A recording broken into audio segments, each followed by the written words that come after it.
Promesse biblique du jour. Bonjour à tous. Parlons aujourd'hui du courage. Dans Deutéronome chapitre 31 verset 6, il est écrit « Soyez forts et tenez bon. Ne craignez pas et ne tremblez pas devant lui. Car c'est le Seigneur ton Dieu qui marche devant toi. Il ne te délaissera pas et ne t'abandonnera pas. » Premièrement, au verset 5, le Seigneur promet à Josué « Je ne te délaisserai point, je ne t'abandonnerai point ». Nous pouvons puiser du courage et de la force dans cette promesse que le Seigneur sera toujours à nos côtés et qu'il ne nous laissera jamais seuls. C'est quoi le courage selon la Bible? Le courage du chrétien n'est pas la négation de la difficulté, mais la force de surmonter sa peur.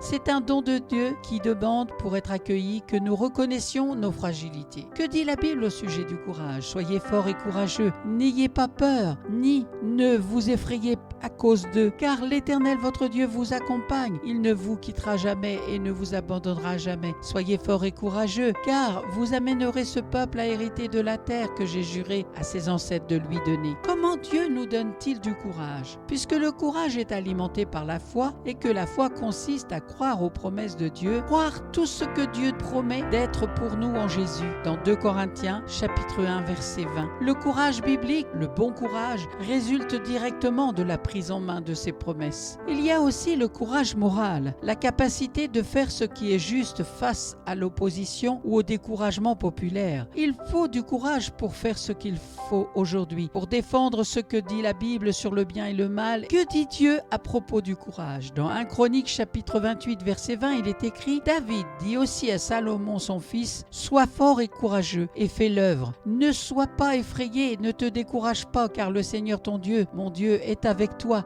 Il ne te délaissera pas et ne t'abandonnera pas jusqu'à ce que tout le travail pour le service du temple du Seigneur est terminé. » Qui est le plus courageux dans la Bible? Moïse et Jésus sont les deux personnages les plus courageux de la Bible. David a eu du courage face aux innombrables fois où Dieu l'a protégé du danger dans son passé. Il avait la ferme conviction que Dieu le délivrerait de toute opposition. David a agi avec foi pour combattre Goliath avec une fronde et Dieu lui a donné la victoire.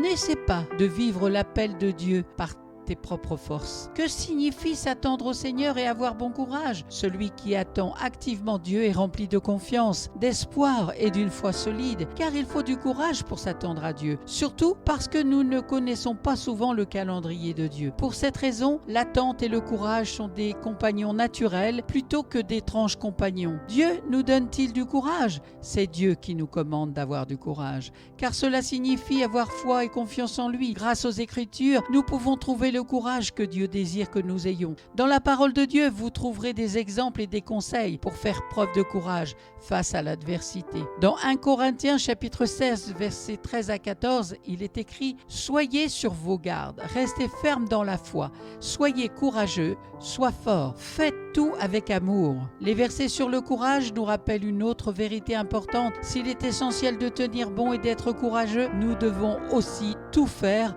avec amour. Et Dieu est amour. Il nous aime d'un amour éternel. Il nous l'a prouvé en donnant son seul Fils Jésus-Christ à la croix du Calvaire. Jésus était amour et il obéissait à la voix du Père, à la voix du Saint-Esprit. Il a donné volontairement sa vie pour chacun d'entre nous, pour nous sauver de tous nos péchés. Et Dieu l'a ressuscité des morts. Quel amour pour chacun d'entre nous. Amen. Merci à vous d'avoir pris du temps pour écouter Promesse biblique du jour. Je vous donne rendez-vous à très bientôt. Je vous souhaite bon courage et bonne méditation.